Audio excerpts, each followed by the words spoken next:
My Christ assumed and Kamunina.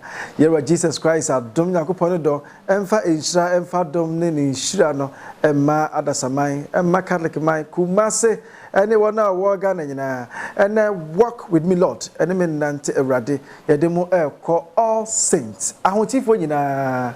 I swear, ye, a book Masada is all saints. I will find Chinebra Santa Se opposite Upukware. School hodoma hodona Marshallands, Knights and Ladies of Marsha omo Marshalland Day hodom na yakudi safidi da no edunti no yakokoda awrade ase wo hodom na yakoje awrade asem enso free hodom nti na kame ho na yanko all saints fan chinebra Reverend Father John Amankwa na parish priest wo hodom na Father Benson enso boni chidom na nyagro na nya sofo ni pi a ono nso obeka ho na osewade insha na dom ema ikui any other sama enyina yenkweti awrade asem emra bidia na Reverend Father Emmanuel Kopene Feje.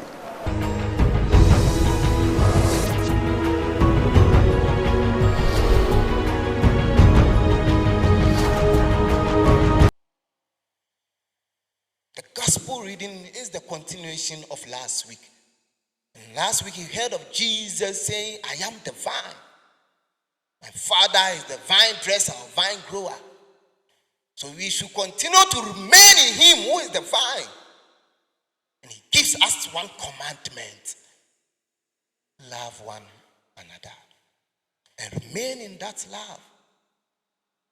And so I will crave your indulgence this morning, 6th Sunday of Easter, and pick the theme of my reflection from the gospel reading, situated in the Acts of the Apostle, which is the first reading, integrated for your understanding and reflection. And I entitle it, You Are Chosen, You Are Appointed, You Are to Bear Fruit.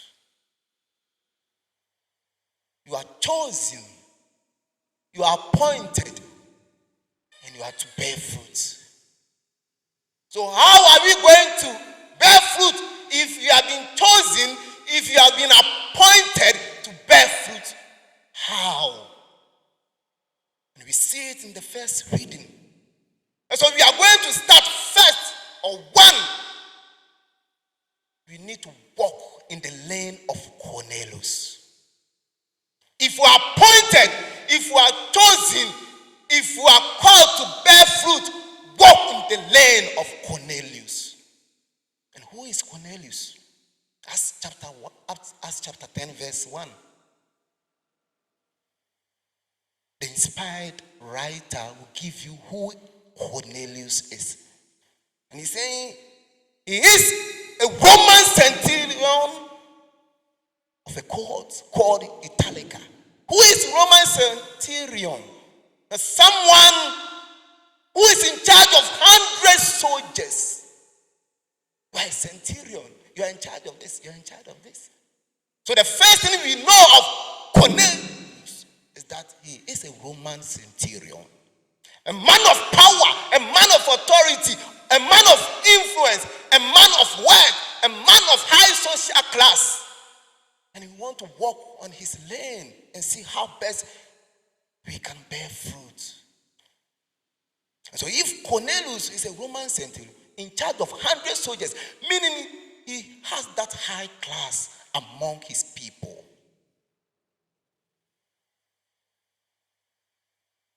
And the second aspect of Cornelius is that he is a devout and God-fearing along with his whole household. He's a devout and God-fearing person. Not only himself, along with his household. And so if you are appointed, or if you are chosen, appointed, and bear fruit, then you must be a devout person, God-fearing person, not only of yourself, but together with your entire family. And some of us, we are just festivity churchgoers. A basore, a finchia. Christmas is drawing a basore. Lent is drawing a basore. Easter drawing a basore. But someone who is devout person, God-fearing person, always, constantly, not intermittently, goes to God every day, not based on festivity. Or and I say, and I say, Mamia, the catcher, your man say, oh, Monica, let you beba, and beba who's no alternative, no, I full grammar. So it's along with his household, meaning when you are a devout person, when you are God-fearing person, you should also think of how you can bring your household into the worship of God. But some of us, I tell you, you don't know the whereabouts of your children. You don't know the kind of life they are living. So when you say to worship God, then it should be along with your household entirely. And then you can respond to what God has given to you as someone I've chosen, someone I've appointed, someone I've called to bear fruit, a fruit that will remain.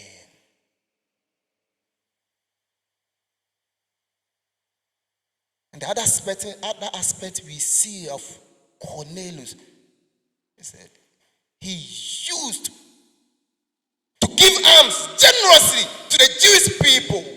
He's a man of generous heart. And when we know that Cornelius is a man of generous heart, then Acts of the Apostle chapter 4 verse 37 gives us Barnabas, a man who after all that he has sowed, then he gives or he puts it at the feet of the apostle. So you need to have the spirit of Cornelius, a spirit of generosity, of giving to the church, just as Barnabas did. Barnabas,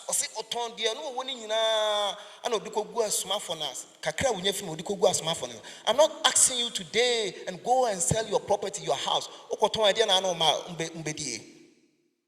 you should have a spirit, a heart of giving to the church. But some of us, we fail. But you are the person who have been chosen to stay in the church. The person you have been chosen, appointed to bear fruit. How can the church bear fruit?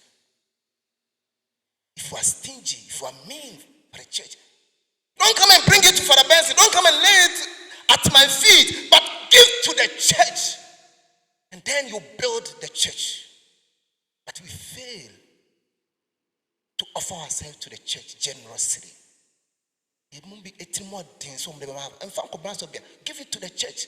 And the maintenance of the church, all the funds that we are enjoying, the light we are enjoying, is from your proceeds, from what you give.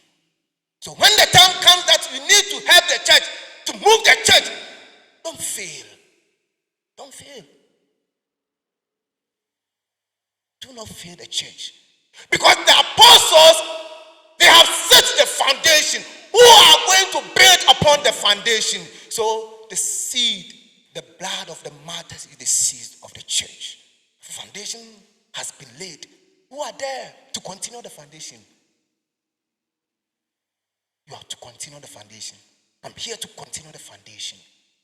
So the spirit of generosity from the hands of Cornelius. So if you are appointed or if you are chosen, you are to bear fruit, you should have the spirit of Cornelius by giving to the church. Then you continue the foundation the apostles laid. The other aspect we see of Cornelius, he said he's a man of prayer. He goes to pray to God constantly. So if you have been chosen, if you have been appointed in the church to bear fruit, then you should be a woman of prayer, a man of prayer. I said, Nyamia Frau, were you? Now, how can you bear fruit? How can you bear fruit? And he said, in his prayer that he had vision. And the angel told Cornelius, your prayers and almsgiving have ascended as a memorial offering before God. So beautiful. Your prayers and your almsgiving have ascended as a memorial offering before God. So in our prayer, we get direction from God. It's when we get time for God, when we pray to God, then in our prayer, He gives us direction to know where we can move our life towards. We are making mistakes in life because we don't have time for God. And then God also will not direct us. And if you want direction from God, be like Cornelius. If you want direction from God for your work, for your company, for your school, for your job, for any position, then be in the spirit of Cornelius. Go to your knees in prayer, always, constantly, with your household in God. And then in your prayer, God will direct you what you should do about your life.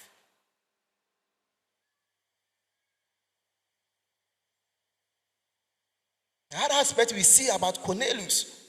So we are walking in the lane of Cornelius. So if you have been chosen, if you have been appointed, what are the things that we can learn from Cornelius? So we are considering that. He's a man of humility. Regardless of his position. You know, if you are a Roman centurion and you are in charge of 100 soldiers, that the power is in your hands, authority is in your hands.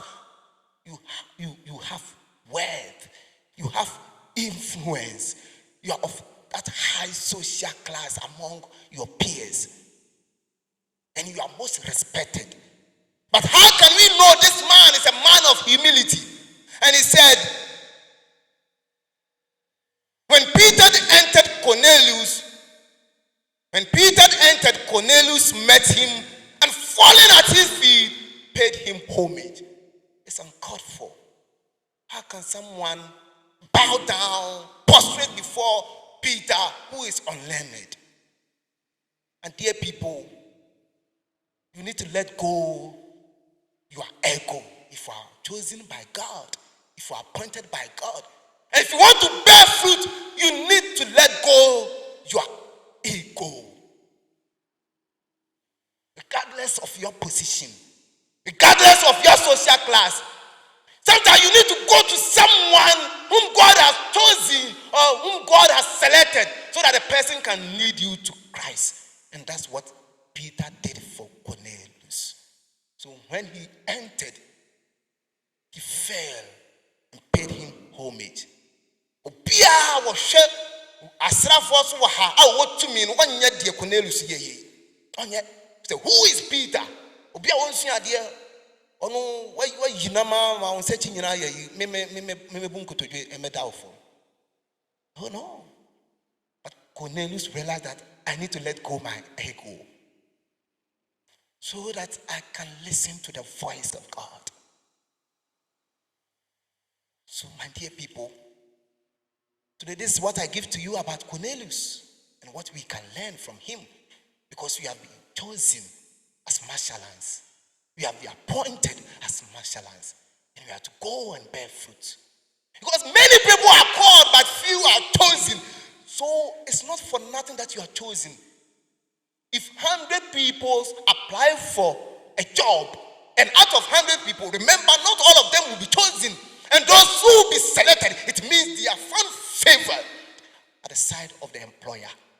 So when you are chosen, you are not just called, but after your call, you have been chosen, appointed.